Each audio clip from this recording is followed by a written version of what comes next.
last time we were gathered together, we were getting ready to celebrate our 25th anniversary. Wow. And here we are now waiting for, well, preparing for 2020, right? Feels like just yesterday that we met. Exactly. Well, by all accounts, the 25th anniversary celebration was a tremendous success and a really lovely way to mark the fund's 25 years of leadership and partnership and service. And I want to thank you all for the work that you did to make it happen. People really had a good time. In my remarks that evening, I observed that the Mayor's Fund has supported New Yorkers with a wide variety of programs over many, many years. But we don't have to look back 2 decades to note that we've had enormous impact with great breadth and depth.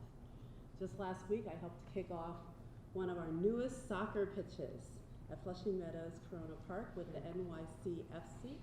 And let me tell you, it was a surprisingly warm day, filled with joyous children and marked by a gorgeous rainbow as well, which made us, I think signify that we're really doing a great thing.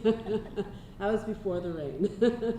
Fortunately, we did finish the program before the shower came, and it did not take away from any of the excitement and joy that these young people felt being with these athletes and with the new soccer pitch that they'll be able to enjoy for months and months and months.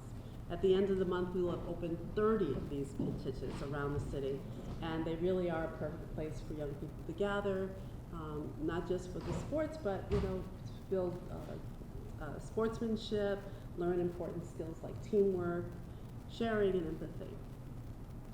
And of course, there are many other ways that the Mayor's Fund is helping our youngest New Yorkers build a foundation for lifelong success. This summer, we launched Career Ready NYC through the Center for Youth Employment. And we're connecting thousands of young people with summer jobs and internships to prepare them for successful and meaningful careers. And as you can see with these terrific posters, which I have not seen all of them yet, I hope you've taken a look.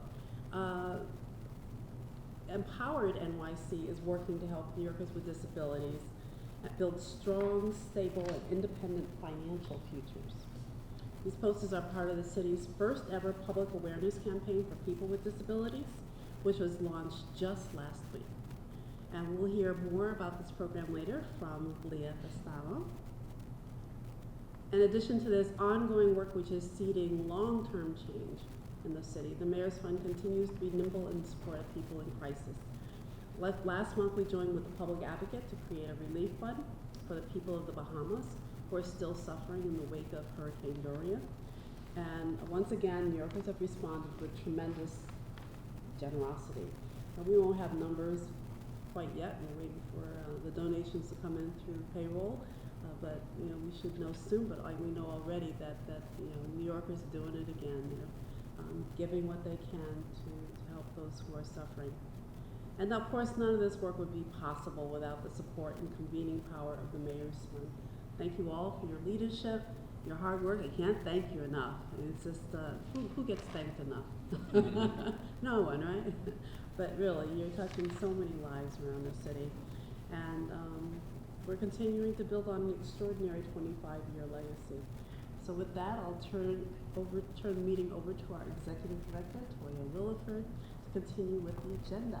Thank you, Madam Chair. So to open the meeting, I just want to get approval for the minutes, and then we'll move through the agenda. So can I get a motion to approve our June 3rd minutes? And that's located in right after the table of contents. Move to approve. Second. Great. Darren and Matt, thank you so much. All in favor? Aye. Any opposed? Great, the motion carries. So we have approval for our June 3rd minutes from the last board meeting. So I thought it would be helpful, since we don't have any board resolutions that require formal approval today, so it should be a pretty quick meeting, but wanted to bring up some of my senior team to talk about the programs and activities we have going on. So as the First Lady mentioned, Leah's going to come up to talk about Empowered NYC and our partnership with MOPD and OFE. Hello everyone. Hello. Well, I'm here to give you an update, but I think we can all just admire beautiful posters that we have around the room. I think last time we spoke about this program in this meeting was when we were asking for your approval on the Sherry Matthews contract. Sherry Matthews is a design and advertising company that we engaged to put together these really great ads. There is a fourth one that we didn't have an easel for. I think that the photos of all of the ads are in the press release, so if you don't have a copy of that, we can get it to you. Sherry Matthews came on, they designed and did focus groups for all of the ad concepts they put together for us. It was a really exciting and fun thing that they did. They put together 4 different concepts, I think actually 5 different concepts, and we had a really challenging time narrowing them down to the ones that we sent out to the focus groups.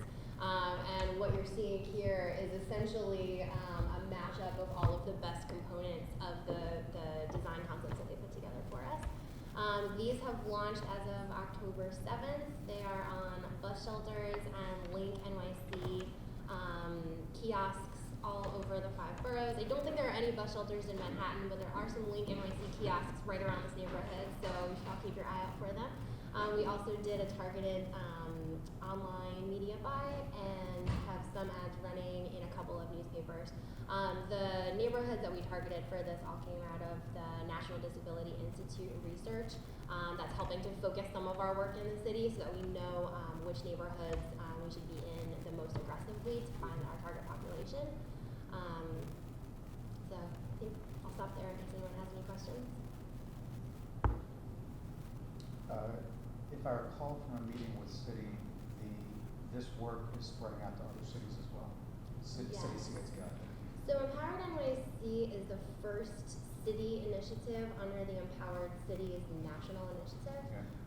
The City of New York is now going to be taking a greater leadership role in the Empowered Cities Initiative as we move into phase 2. A lot of that work is going to rest with MOPD, and we're working out the details of that grant with City now. Okay.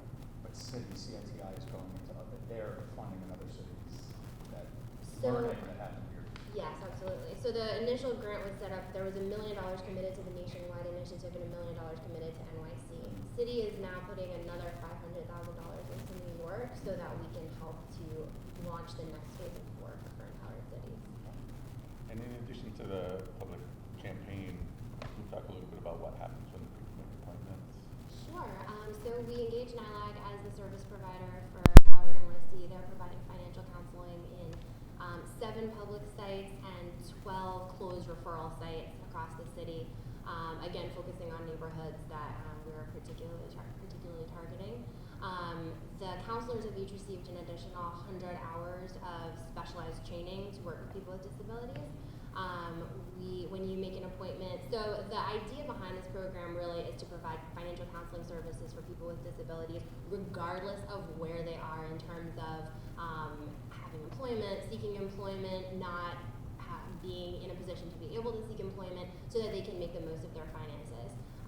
So the particular services are targeted to things like SSA overpayments, people who are transitioning to work and trying to understand the landscape of what that will do to their benefits and what's the best plan for them, creating a household budget, managing income once they have it. But it's very specialized and very tailored because the people that we have in this program are, there's a huge spectrum of experiences there. Great. Thank you. Any other questions? Great, thank you, Leah, so much. So I'm gonna ask Danielle, our Director of Development, to come up and talk about our celebration that we had in June. As the first lady mentioned, we had a very successful 20th anniversary event on June 25th. It was a great way to bring together funders and partners, nonprofits and CBO partners, our board of advisors and directors, and honorees. We had over 420 people attend the event. Got great feedback after the celebration from all attendees, and we were able to produce great collateral. As you'll see behind your board book is our program book that we had. It highlights the 25 years of programs and partnerships that the Mayor Fund has had. And through this, we've been able to now go out and talk to new funders and share not only our annual report, but this that highlights the full 25 years of work that we've done. It was a really great tool to engage our board of advisors on an event and bringing in new people, but also really solidifying partnerships with our board that we had. One example of that is a board member that is with Astoria Energy. They've been supporting us for a few years, and they've deepened the partnerships. And this year, besides donating to the event that we had, they also donated to our Farms at Night Shows program and our New York City Soccer Initiative.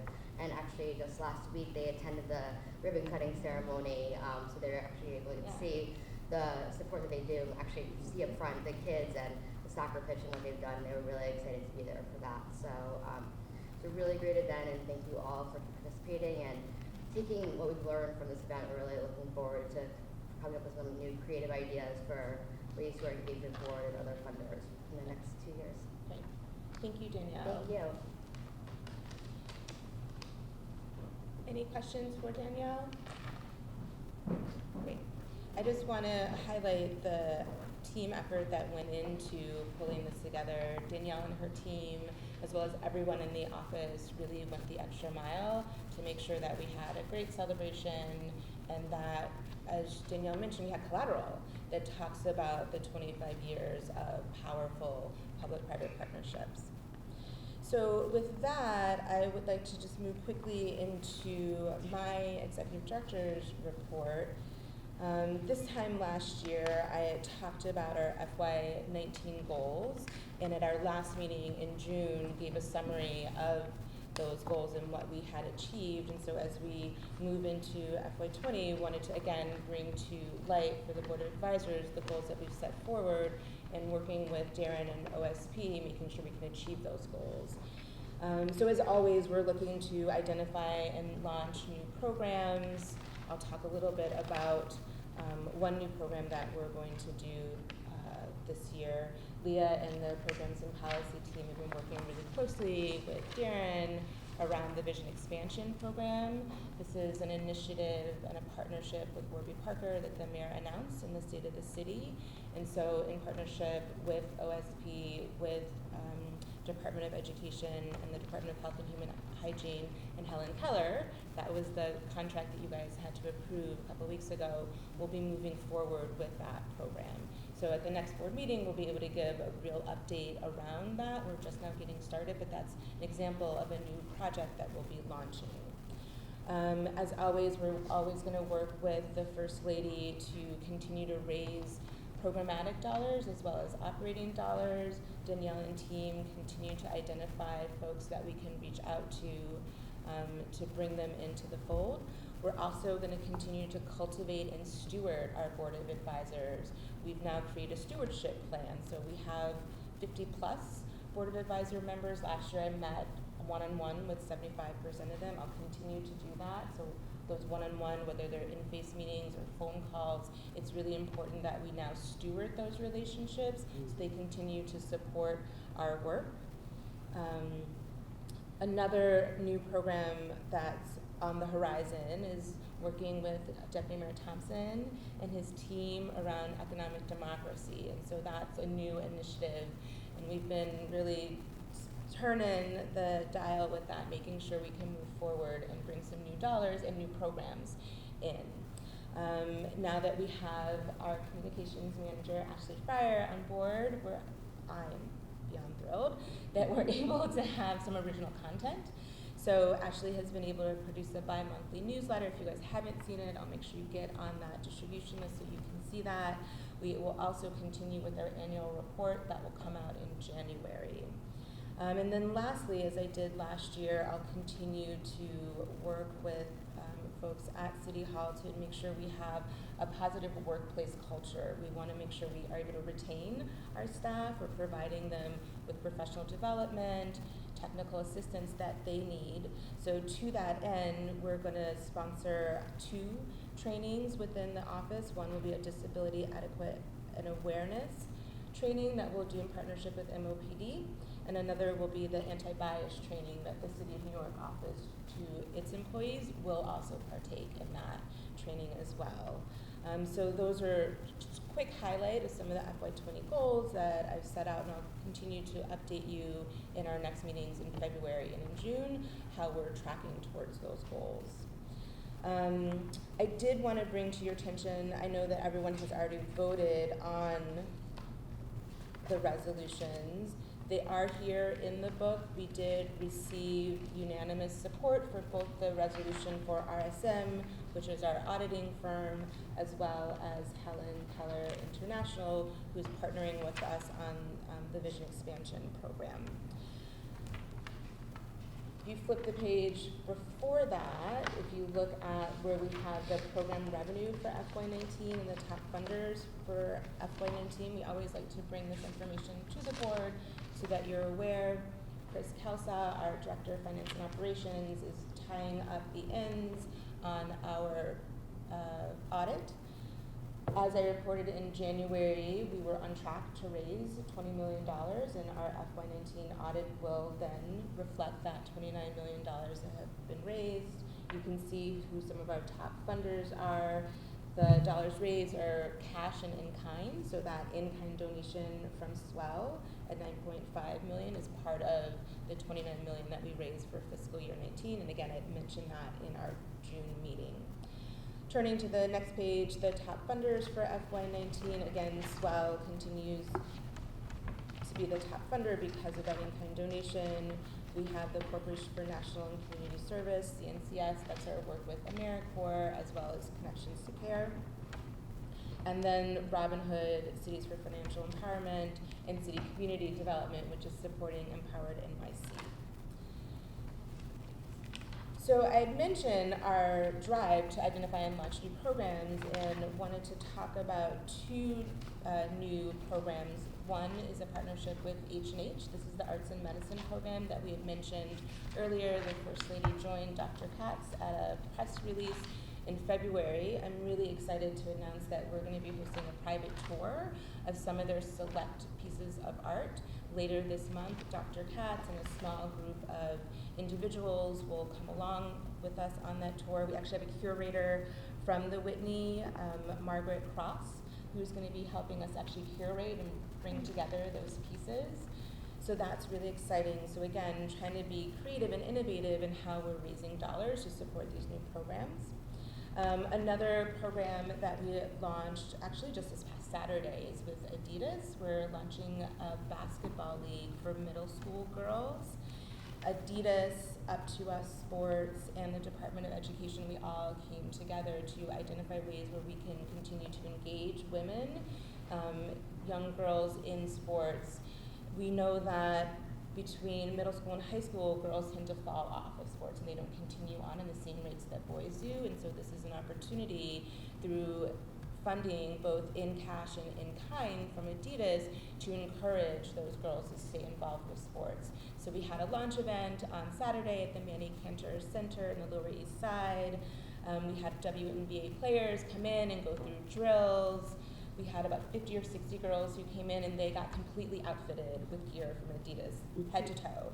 They were fully on brand. I know, that's what I said too, Dr. Debbie Maritime said it was amazing. So it was really cool to see these young women see themselves reflected on the court so they can build leadership and confidence and know that they also have a place at the table. So that's an example of a new partnership that we launched with Adidas. They came to us with this idea of what can we do to better engage young women, and I worked with JL and Leah to figure out, well, what is possible and how can we invest dollars that will be sustained. So by partnering with DOE, we know it will be sustained over time, and it's not just a one-hit wonder. So again, new partnership, new dollars in the door, all benefiting our young people. The other interesting piece there, sorry. I was just curious with the partnership, can you delve into a little bit more? Was it in-kind contribution? Was there dollars associated? Sure. With that? So Adidas they're going to give us $370,000 in cash and in kind. So the in kind are the tennis shoes, the clothes, the jerseys, stuff like that. And those dollars will then support 50 middle school teams, so serving about 600 young people. And that will launch in the spring. And that's through the Public School Athletic League, the PSALO. Multi-year or?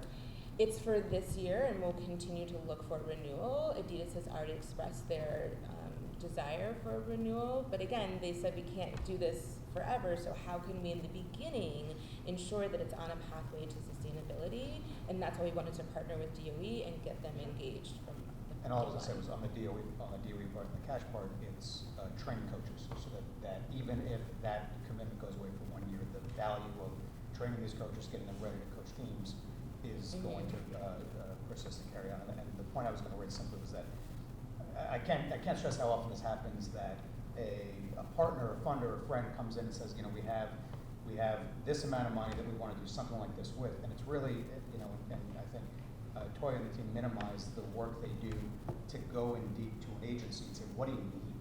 What is the gap that's there? And what they identified when they talked to the DOE was, you know, they have a certain amount of schools that have programs for girls and young women, but not enough. And what was the challenge? It was having coaches and some of the equipment available. So I mean, it was really marrying the need that DOE had to get to more students like that I thought was just a terrific marrying Mhm. bridging of that Right. opportunity. And Adidas has been fabulous in coming to us, being willing to be creative and open. That's how we launched the Beyond Adidas Running Club last year, and so they came back to us because they were so pleased with the outcome. And they literally said, we have this challenge, go figure it out.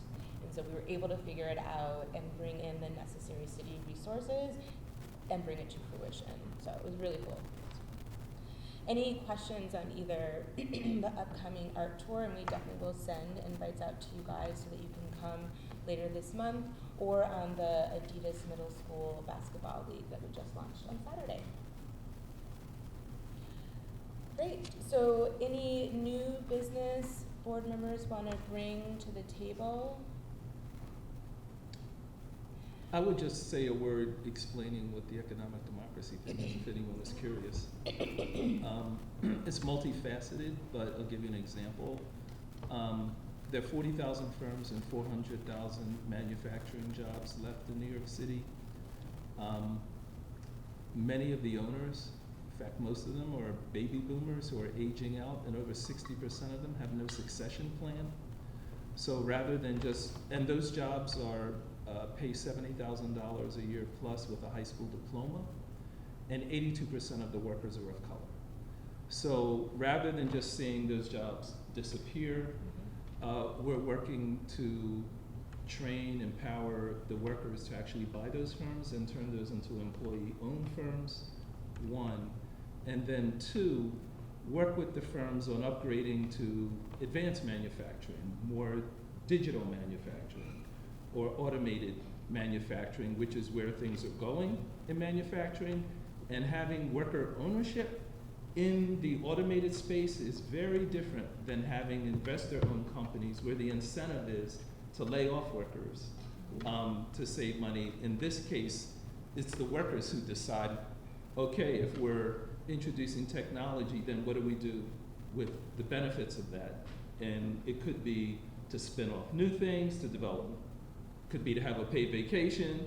It's very different. And so that's why we call that part of economic democracy, because there's more than one way Right. to grow industry. That's an example. Who's your staff person for the worker co-ops? It's in Janelle's shop. Okay. Christine Corella and others are, Yeah, it's been great working with Christine and Janelle and Sam, and it's been an opportunity for me and my team, our team, because I don't know you guys, our team, to learn something new and to really stretch our wings and step into a space of discomfort so that we can be challenged, right? So I just wanted to say thank you. I really appreciate working with the team and identifying those funders and then refining the ask so that it really does align with what the First Lady and the Mayor have set forth as their vision for the city. So if there's no other new business, can I have a motion to adjourn? So moved. Second? Second. Thank you. All in favor? Hi. Any opposed? Great, the meeting is adjourned, and our next meeting will be in February.